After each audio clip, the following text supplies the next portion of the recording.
시청자 여러분 안녕하십니까? 반갑습니다. 김동수입니다. 이 시간에 10분 경제학 시간이 되겠는데요. 오늘 이 시간의 주제는 자영업자들의 출구 전략이 있다, 이런 주제입니다. 즉 자영업자들을 살리는 출구 전략이 있다, 이런 내용으로 여러분과 함께 하겠습니다. 한번 잘 들어보시기 바랍니다. 2015년 기준에요, 통계청에서 기업 생멸 행정 통계라는 게 있습니다. 그러니까 기업이 처음 탄생해서 폐업까지 기업 생멸입니다. 생멸 행정 통계에 의하면요, 전체 그 기업들이 이제 활동 기업 중에서요, 5년 동안의 생존율은 25.7%에 해당합니다. 그런데 자영업자들 중에서 숙박과 음식점업은 5년 동안의 생존율이 17.9%입니다. 그러니까 5명이 개업을 하게 되면 5년 동안 안에 살아남는 사람은 1명이라는 얘기입니다. 나머지 4명은 아웃됐다는 것이지요. 그나마 도소매업은 24.2%만 생존하는 걸로 조사가 됐습니다.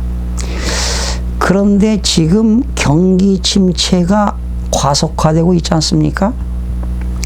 그리고 앞으로 한국은행은 10월 18일경이나 11월 30일경에 분명히 기준금리를 인상할 겁니다. 지금 미국의 기준금리 인상으로 아마 국내 은행들도 대출금리가 가파르게 인상이 되면 대출이 많은 다중채무자들의 자영업자는 더욱더 힘들어질 것입니다. 또한 자영업자들이 애로사항이 최저임금법에 의해서 임금 상승으로 상당한 악재가 되기도 있습니다.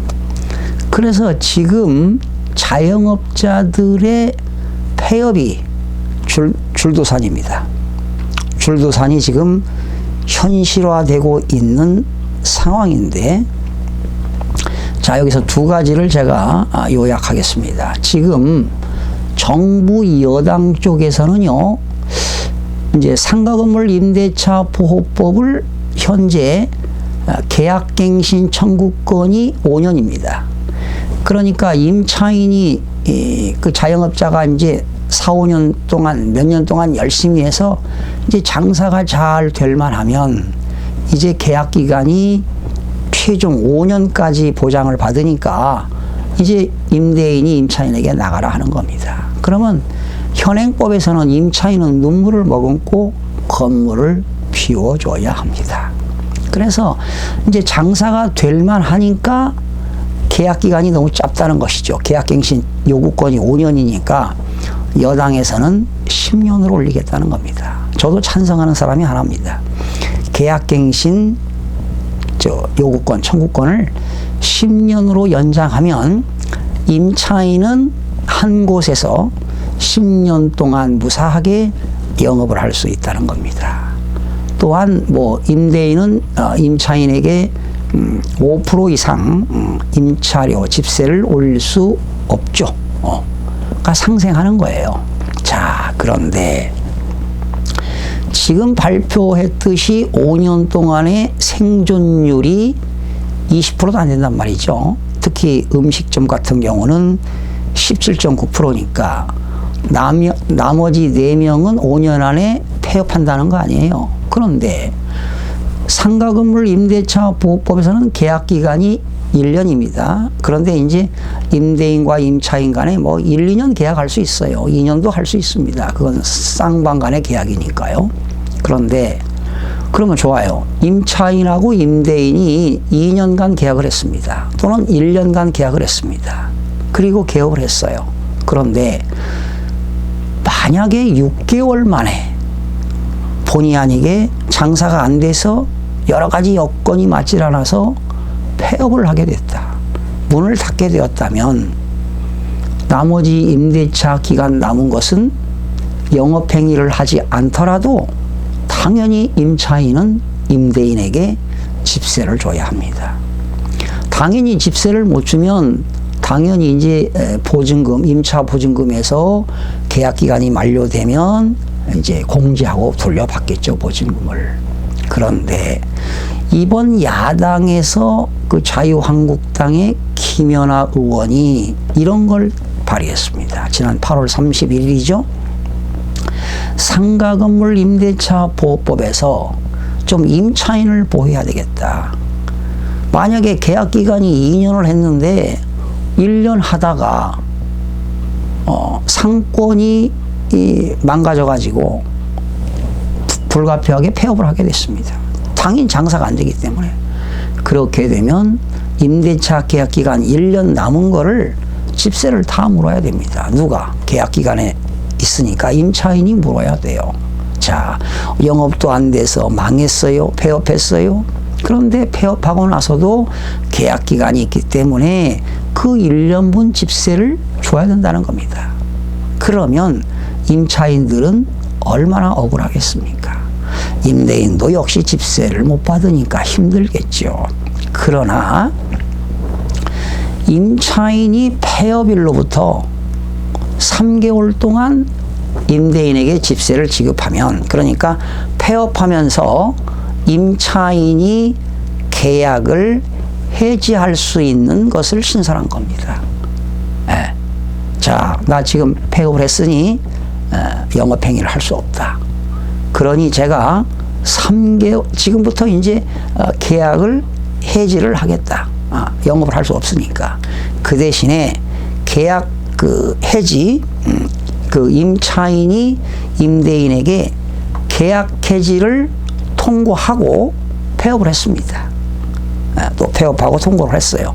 그리고 폐업일로부터 3개월분 정도 이자를 지급하게 되면 임대인은 임차인에게 보증금을 반환할 수 있는 그러한 법안을 국회에 제출했습니다.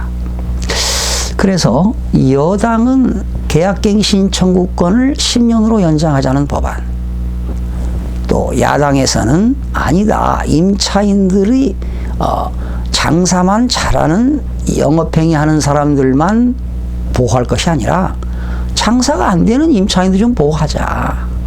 그래서 임차인이 임대인에게 계약 해지 통고를 한 날로부터 3개월분 집세를 지급하게 되면 임대인은 임차인에게 어떤 손해배상 청구 같은 거 안 하고 3개월분 집세 받으면 보증금을 반환해주는 그러한 상가건물 임대차 보호법을 발의했어요. 그래서 저는 자영업자를 보호하기 위해서는 여야가 발의한 내용을 잘 절충을 해서 이번 정기국회 때 상가건물 임대차 보호법이 지혜롭게 통과된다면 자영업자들의 출구 전략은 있다는 겁니다. 여러분들은 어떻게 생각합니까? 예, 상충하자는 것입니다. 그래서 저는 여야가 협치를 해야 돼요. 법안을 만드는 것, 정치하는 것, 또 정부가 뭐 잘못하면 당연히 지적해야 되겠죠. 혹평해야 되겠죠. 그러나 잘하는 것은 지지해주고 말이죠. 이렇게 협치하는 전략이 정책이 된다면 당연히 견제와 균형이 필요합니다. 견제해야 됩니다. 그리고 국가가 잘 되기 위해서는 여야가 상생해야 됩니다. 그래서 이번 20대 국회, 정기국회가 있잖아요. 가을에 이제 지금 하고 있는데 이런 상가건물 임대차 보호법들이 국토교통위원회 통과해서 법사위원회에서 잘 걸러서 올해 좀 통과되어서 자영업자들이 활기차게 사업할 수 있는 그러한 일들이 좀 있었으면 좋겠습니다. 시청자 여러분 어떻게 생각하십니까? 예, 저는 절충안을 냈습니다. 예, 이것이 잘 통과되기를 기원해 보고요. 여러분들의 적극적인 지지를 또 해주시기 당부드리면서 오늘 자영업자들의 출구 전략이 있다, 이런 내용으로 여러분과 함께 봤습니다. 여러분과 늘 함께 공부하는 가까운 이웃이 되겠습니다. 다음 시간에 찾아뵙겠습니다. 고맙습니다.